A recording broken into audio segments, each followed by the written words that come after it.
So hey guys, it's Christian with Leslie Lawson here, Christian Dahlin and Leslie Lawson.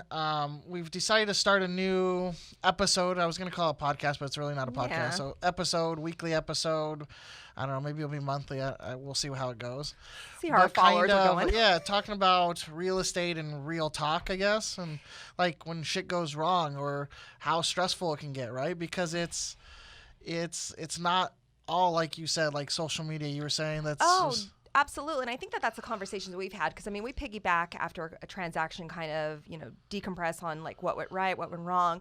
But I think in a society where everything's on social media and we're always talking about the great things that happen. I'm like the time that you hand the keys to your client, the first house that they bought, that the appraisal came in. Oh, I know. I see the post. Offer accepted. I'm guilty of it too. Me too, I'm like, me too. hey, Yeah. you talk about that. But, in theory, when you open up escrow, you're looking at, roughly 30 to 45 days, sometimes longer, depending on the circumstances. And as you said, there's a lot of shit that happens behind the scenes.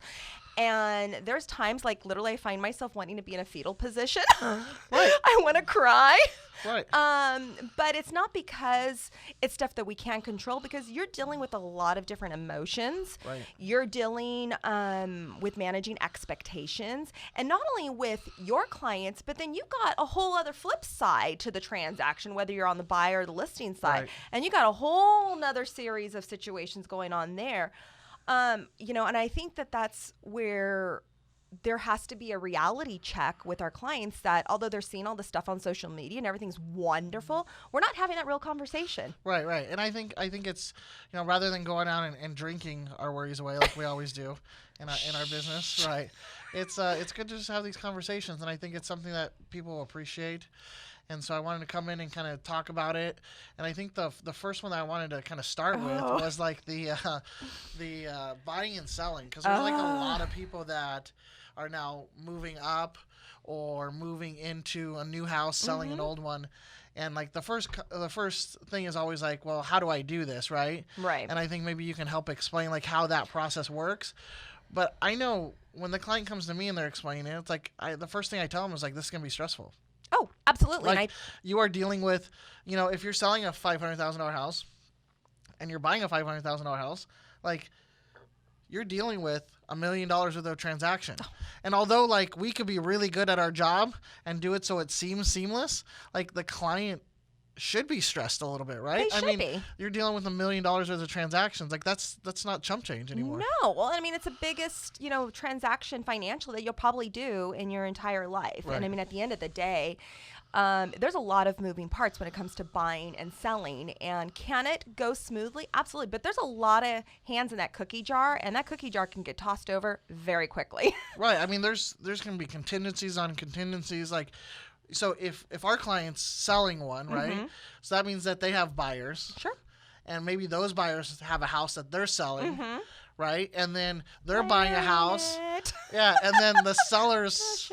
Right. Then the sellers have one, right? So, like, there's not just two parties in transaction. There's like now 5 or 6 people involved, and everybody's livelihood, like their life with their family and their houses and what they expect and what they're gonna buy, all go off of like how well we do. Absolutely. But then we have to go off of how well they do, right? So Right.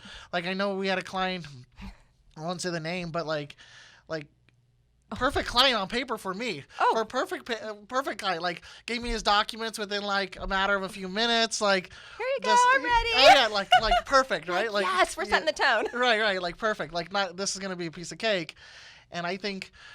We had to like go to 2 or 3 different lenders because we had to keep on relocking it because like it kept on falling out. Like what was the situation? Oh God. So that again, perfect clients, past clients of mine, they had bought their first home and they had decided that their family was growing. They wanted a bigger home and they wanted to be closer to work. So, okay, that's a pretty, tangible goal.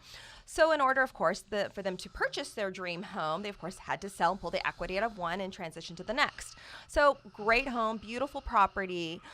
By the way, their family is growing at this moment too. It absolutely. was, right? Like she was bun in the oven. Yeah, we had a time frame because we wanted to be in their new home before baby number 2 came along. So we had some, that other layer of stress, and you're dealing with mama trying to keep her happy and everything else there. So this house literally went into escrow 3 times. if I remember correctly. I think so, because we had to switch. I mean, we were like on like 90 Lordy. days, something like that. It was stressful. And I mean, the first time it goes into escrow, you're like, woohoo, okay, we checked all the I's, crossed all our T's. It's a good buyer. We got proof of funds. All of a sudden, this buyer then drives past the neighborhood again and feels that it's not the best route of travel for their work. Right. Okay, like in my mind, I'm thinking, well, why didn't you drive that before you submitted the offer?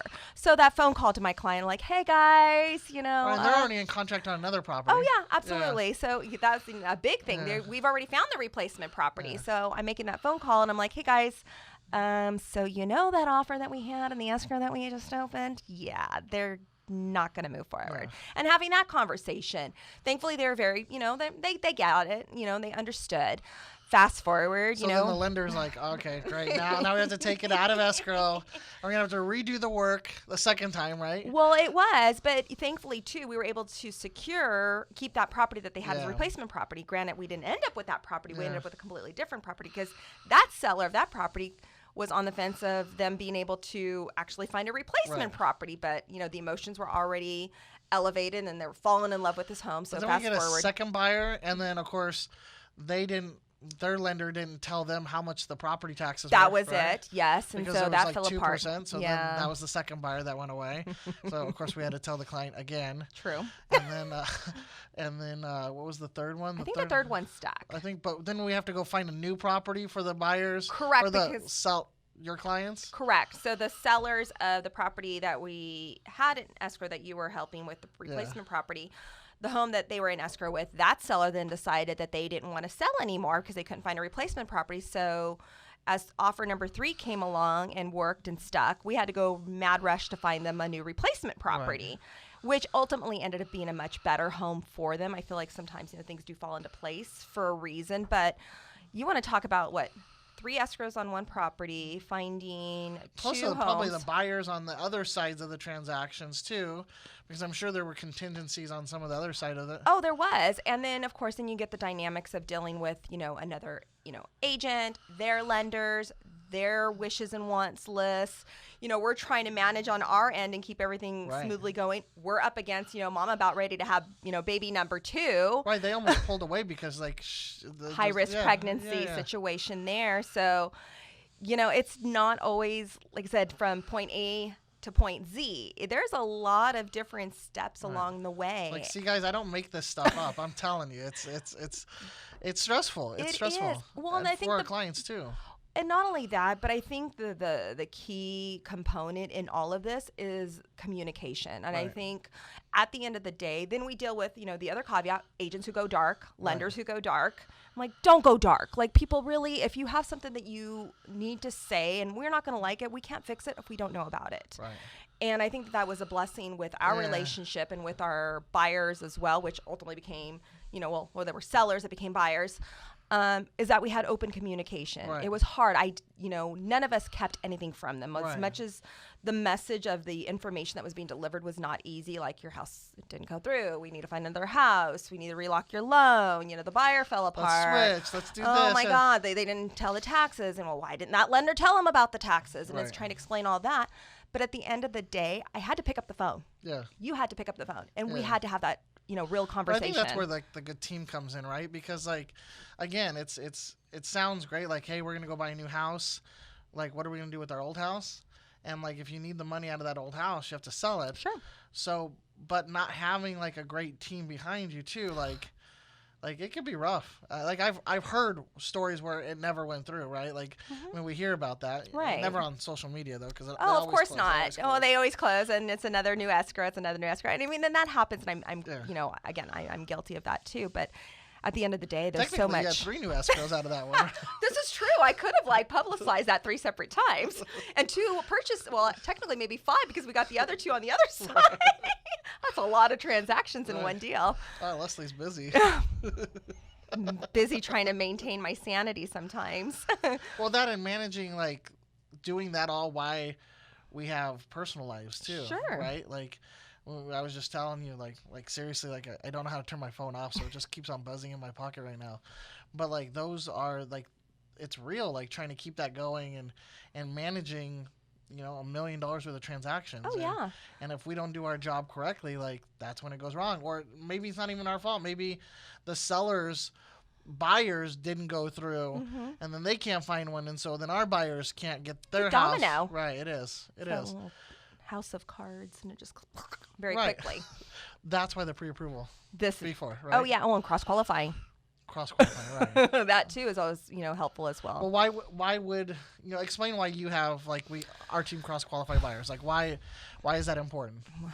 How long do we have? I think from... for me, I mean, I trust everybody, trust but verify.